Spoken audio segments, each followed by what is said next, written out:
rapidinho a gente já está de volta e bora falar sobre esse assunto tão importante de promoção da saúde, incluindo as crianças. E as crianças com menos de 5 anos devem passar menos tempo sentadas em frente às telas, ou usando as telas, ou dentro dos carrinhos de bebê. E de acordo com as novas diretrizes divulgadas pela Organização Mundial de Saúde, a OMS, elas também precisam dormir melhor e ter mais tempo para brincar ativamente para que cresçam saudáveis. Como educar para a saúde essas crianças e adolescentes? Parece que a gente vai ter que nadar contra a correnteza, né? Mas a gente vai conversar hoje com a pós-doutora e pesquisadora em educação e saúde, doutora Cristina Zukovski Tavares, está aqui com a gente. E para participar desse programa, você já sabe, manda aqui a sua mensagem para a gente através do WhatsApp. O nosso número anota aí, 12 982660004. Só presta atenção no nosso DDD, é 12. Agora, se você quiser um caminho mais fácil, é só apontar a câmera do seu celular para esse QR Code aparecendo aqui e você vai ser direcionado para o nosso contato direto aqui no WhatsApp. Bem fácil. Aí você manda a sua pergunta aqui pra gente e não esquece de dizer o seu nome e de que cidade você está falando. É claro que tem muita gente mandando mensagens carinhosas aqui para toda a equipe do Vida e Saúde. A gente recebe o carinho de vocês com muita gratidão, com carinho de volta, mas a gente não consegue colocar o recado de todo mundo aqui na tela. Então vamos tentar selecionar aqui, quem sabe o seu vai representar aí a sua região. Doutora Cristina, muito obrigada mais uma vez pela participação aqui no Vida e Saúde, falando sobre promoção e educação em saúde novamente, né? Então, Teru, é uma alegria estar aqui de novo com você, estar aqui no programa Vida e Saúde. Doutora, falar sobre saúde parece que é coisa só para adulto. E a gente acaba direcionando a nossa conversa desse assunto sempre para os adultos, porque o adulto é quem provê, é quem cuida. Mas as crianças e adolescentes têm um potencial maravilhoso, incrível, quando a vida pede mudanças e educação em saúde. Eu queria que você falasse um pouquinho para a gente sobre como que a gente pode incluir essas crianças nesse processo. Olha, eu concordo perfeitamente. Muitas vezes nós esquecemos do potencial imenso que a gente tem com as crianças e os adolescentes em todo esse processo para a promoção da saúde. Veja, até a gente pensar hoje que a promoção da saúde, ela veio ampliar o conceito de saúde para que nós não ficássemos olhando apenas para a doença, né, para curar doença, mas pensar em promover saúde. Nossa, mais ainda, isso tem a cara da criança e do adolescente. Então, eu tenho na promoção da saúde uma nova maneira de pensar a saúde, de estruturar diferentes estratégias, não é? De forma individual, de forma coletiva, porque a gente precisa de ajuda de diferentes organizações, uns apoiando os outros para que a gente possa mudar a vida das pessoas, né? Pequenas mudanças e também mudar um pouco do nosso entorno. E aí a gente vai educando, não é, Teru?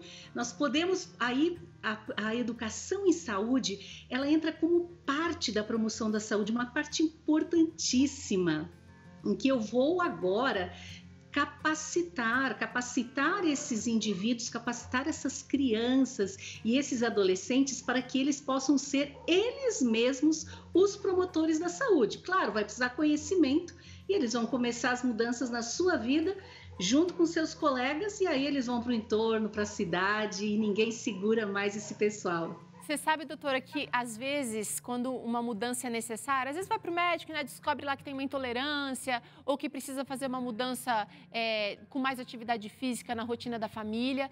E os pais sempre parece que vêm com aquela preocupação, não, mas meu filho não vai aceitar. Não, ele só come pão com tal geleia ou com tal manteiga, ele não vai aceitar essa mudança. E as crianças, por sua vez, parece que têm muito mais facilidade de mudança ou de adequação do que os adultos. Queria que você nos ajudasse a entender quais são os principais fatores que a gente precisa observar no desenvolvimento das crianças.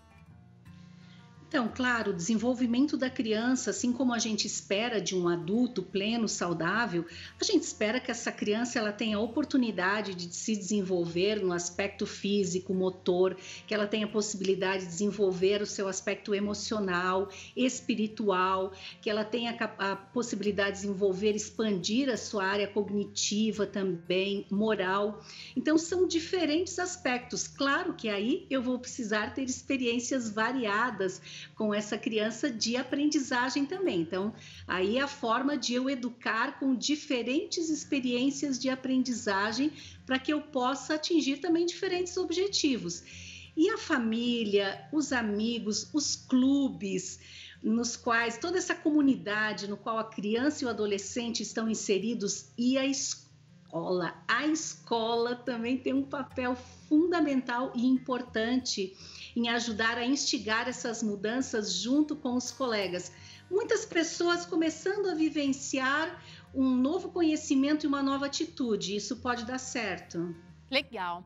Doutora, a gente preparou aqui algumas dicas legais de como a gente pode criar vínculos ou ajudar as crianças a desenvolver ou a observar ou a perceber todo o potencial que elas têm, porque às vezes é mais cômodo a gente deixar a criança aprender sozinha ou aprender pelas telas.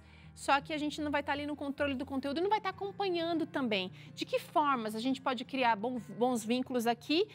Por exemplo, indo a espaços de conveniência. Olha, você ter espaços de conveniência, de convivência, coletivos, são muito importantes. E principalmente, eu quero dizer, não apenas em tempos de pandemia, mas os espaços em que a criança possa interagir com os seus pares, com outras crianças ao ar livre, é importantíssimo e muito saudável.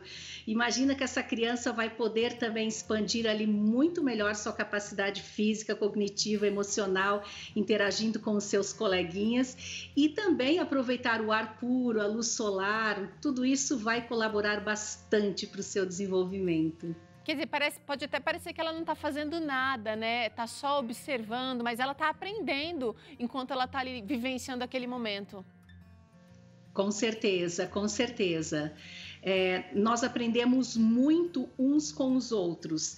Então, como educadores, como pais, como formadores de opinião, se nós temos possibilidade, a gente deve promover momentos em que eles possam estar juntos e aprender juntos, fazer uma oficina em companhia de outros. Então, essa aprendizagem em conjunto vai com certeza auxiliar muito mais para que ela se torne, que essas conexões entre um conhecimento e o outro possam ser muito maiores, muito mais sólidas e aquele conhecimento possa realmente repercutir na vida da criança e do adolescente. Vai muito além dos livros ali, do material didático, né? Doutora, criar bons vínculos, normalmente a gente não fala sobre isso relacionado à saúde, mas a saúde mental precisa ser cultivada já desde cedo.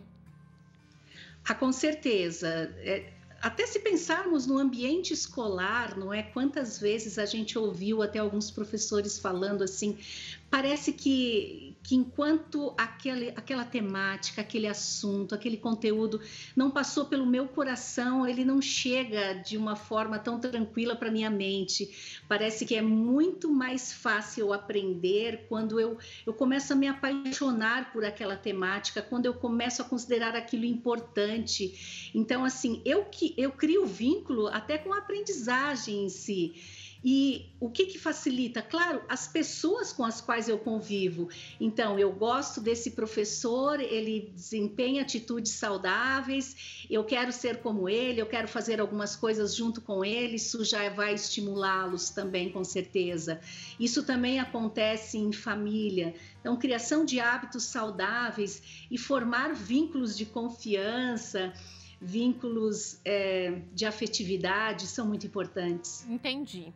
Doutora, desenvolver a autoestima, assunto imprescindível e que muita gente acaba se perdendo. Como que eu faço isso?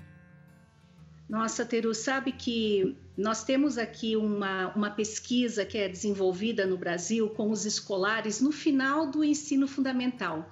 Então, eles conversam com alunos do 9º ano, não é? De meninos e meninas de todo o Brasil. E é interessante ver o quanto que a percepção de si mesmo, a percepção da sua imagem corporal ainda é deficiente com os nossos adolescentes quando eles estão cursando os últimos anos do ensino fundamental. E nós sabemos o quanto é importante que eu tenha um valor próprio, que eu goste de mim mesmo, que eu tenha desenvolvido esse meu autoconceito de forma positiva. E aí como é importante que os professores, que os pais, não é? Que as pessoas que estão em contato, cuidadores, que as pessoas que vivem em comunidade, elas saibam valorizar uns aos outros, elas saibam elogiar, elas saibam reconhecer trabalhos feitos, reconhecer potenciais. Isso é tão importante. E também, aos poucos, ajudar a criança e o adolescente, por meio de diferentes atividades, a conhecer a si mesmo e ver que eu tenho potenciais, eu tenho fragilidades, mas eu posso investir nisso também e posso me desenvolver mais, né? E ter uma visão consciente de mim mesma, mas que seja positiva. Legal, muito bom pensar sobre isso. Doutora, agora vem aqui um assunto que é o terror de muitos pais. E as crianças precisam desenvolver isso aqui também, comer de forma saudável. Aliás, como é que a gente lida com isso quando uma criança resiste a uma mudança alimentar que seja necessária ou talvez até imprescindível para a vida dela? Alimento e atividade física sempre vão ser 2 pilares muito importantes no desenvolvimento da criança e do adolescente. Vejam, vai experimentar um novo alimento se ela já passou por uma consulta, não tem nenhum problema de saúde patológico. Agora eu vou estimulá-la, claro, vou preparar, quem sabe, esse alimento junto com a criança, junto com o adolescente, eles vão colaborar, montar um prato mais atrativo, experimentar pequenas porções de cada vez. E eu vejo algumas famílias ou algumas escolas também fazendo uma pequena horta, por exemplo. Então, se essa criança viu essa plantinha crescendo, acompanhou o desenvolvimento, regou, eu tenho certeza que ela vai querer experimentar essa folha de alface, essa folha até de almeirão. Vejam, na escola, quando a gente tem muitas crianças participando junto de um mesmo cardápio, às vezes vem uma professora feliz, Cristina, olha só, veja que a Sara hoje, ela experimentou a uva, ela nunca tinha, e ela gostou. Então, assim, também providenciar essas atividades junto com outros colegas facilita, não é? Facilita, você acaba falando de tudo isso aqui para chegar no comer de forma saudável, né? Porque comer não é só o ato de se alimentar, tem também a questão social, tem a questão de vínculos, tem a questão de tensão ali no momento da alimentação. São tantas coisas envolvidas, né, doutora? Verdade, verdade. Doutora... E hoje a gente deveria continuar, não é, nos alimentando às vezes juntos, pelo menos alguns momentos da semana. Poder partilhar de refeições em conjunto. Muito bem, isso é imprescindível. Doutora, olha essa daqui. Como é que a gente faz para alcançar o equilíbrio com as telas? Sendo que as telas hoje não estão só para o nosso entretenimento, para o nosso relaxamento, mas também para o aprendizado. Como é que a gente faz? Agora a gente está num desafio gigante, hein? Especialmente para as crianças e adolescentes. Verdade. O mundo mudou e a gente tem que ter consciência de que hoje a gente tem que viver em meio à virtualidade. Não adianta querer aplicar uma receita do século XIX, do século XX, nossos estudantes e adolescentes estão no século XXI. Então, assim, encarar que é uma realidade. Então, como é que eu vou conviver tendo o meio digital sempre ao nosso lado? Claro que a gente providenciar momentos de silêncio, em que a gente vai dar uma paradinha, não é? E vamos só olhar um para o outro, conversar sem a telinha, isso sempre será importante a gente procurar desenvolver. Mas é claro, por mais que hoje a gente veja ainda que as pesquisas apontam que espontaneamente crianças e adolescentes procuram os meios digitais muito mais para o lazer e a diversão do que para o estudo, do que para atividades educativas.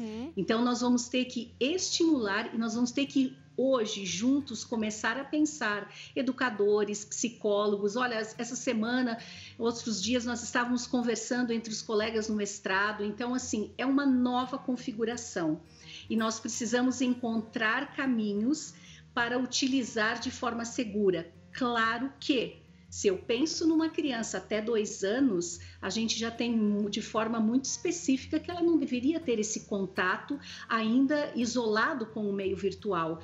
2 a 5 anos, puxa vida, 1 hora, e 5 anos em diante, 2 horas, mas será que é isso que está acontecendo? A realidade mostra que são horas e horas em frente à tela. Então, nós precisamos pensar também nos limites, estabelecer combinados, ver as senhas, conversar em família e providenciar alternativas também. Ah, que possam ter outras formas, que outras alternativas eu posso ter sem imaginar assim, olha, não temos tempo, pai e mãe trabalham, qual é a comunidade, quem é que está com a criança, o que pode ser providenciado e que estimula o seu desenvolvimento fora da telinha. Há muita coisa interessante e sem ser saudosista, eu tenho certeza que a gente vai continuar descobrindo novas formas. Você sabe, doutora, você tocou num ponto muito interessante. Eu sempre penso na Sônia Carson, que foi a mãe do Dr. Ben Carson, que não tinha muita estrutura nem social, nem financeira, e ela conseguiu educar os filhos de maneira exemplar, utilizando alternativas às telas, já lá nos anos 60. Então, eu acho que a gente também pode buscar isso, com certeza. E olha uma das formas aqui, doutora, que eu acho que a gente pode refrescar o uso das telas, brincar e expandir a criatividade. Brincar não é mais tão fácil como antigamente, parece que a gente tem que se esforçar um pouquinho. Verdade, Teru. Se você precisar brincar ao ar livre hoje com as crianças, com seus filhos, com outras crianças, será que ainda somos capazes de fazer isso? Brincar é conteúdo na escola para a educação infantil. Brincar é muito importante. A criança vai assumindo os papéis da vida adulta, primeiro, por meio do brinquedo. Então, há necessidade real de a gente ter esses momentos. Bom, melhor ainda, quando os adultos se tornam, às vezes, um pouco crianças também. E, em algum momento, eles também param e brincam de alguma forma com os outros. Isso vai ser importante para nós também, com certeza.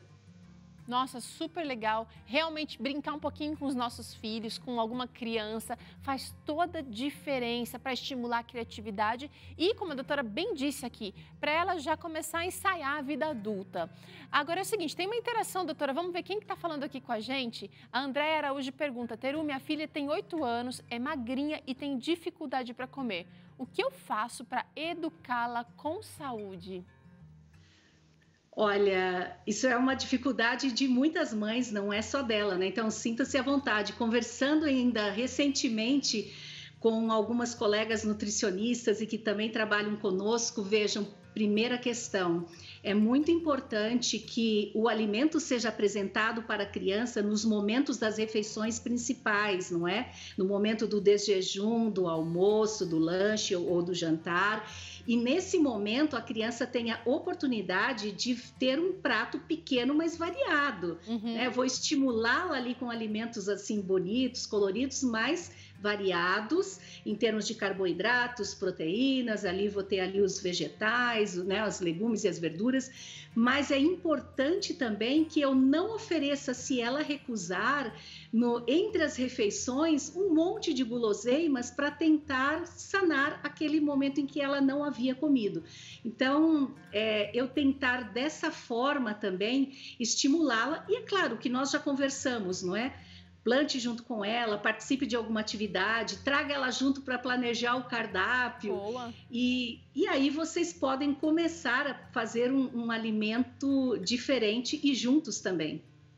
Eu tô junto com você, eu sei que é difícil esse momento, Andréia, mas a gente pode buscar algumas maneiras e também buscar ajuda profissional, se for o caso. Agora chegou uma outra interação contrária. Olha o Nilson Lima dizendo aqui: Teru, tem um filho que durante a pandemia ganhou muito peso. Qual é a melhor forma de trabalhar com ele para diminuir o peso? Olha que interessante, doutora, os pais não querem uma educação em saúde que seja negativa, eles querem uma educação em saúde que seja efetiva. Verdade, verdade. O sobrepeso, a obesidade é um problema não só do Brasil, mas do mundo atualmente, afeta todos nós. Então, claro que é muito importante eu ampliar esse estímulo a um cardápio mais saudável, não é? E que ele possa participar junto dessa elaboração e desses combinados. E, ao mesmo tempo, eu também intensificar atividades físicas que sejam do interesse. Eu acho que, de repente, a gente pode descobrir na variedade de alimentos que a gente tem no nosso país, né, tropical, e na variedade também de atividades físicas e conversar com essa criança, com esse adolescente e descobrir coisas que possam interessá-lo melhor, que estejam dentro das nossas condições. E aí começar novos combinados, um novo programa juntos. Alguns fazem isso todos juntos, não é? Quando tem um momento, pelo menos na semana, toda a família participa, ou com os amigos.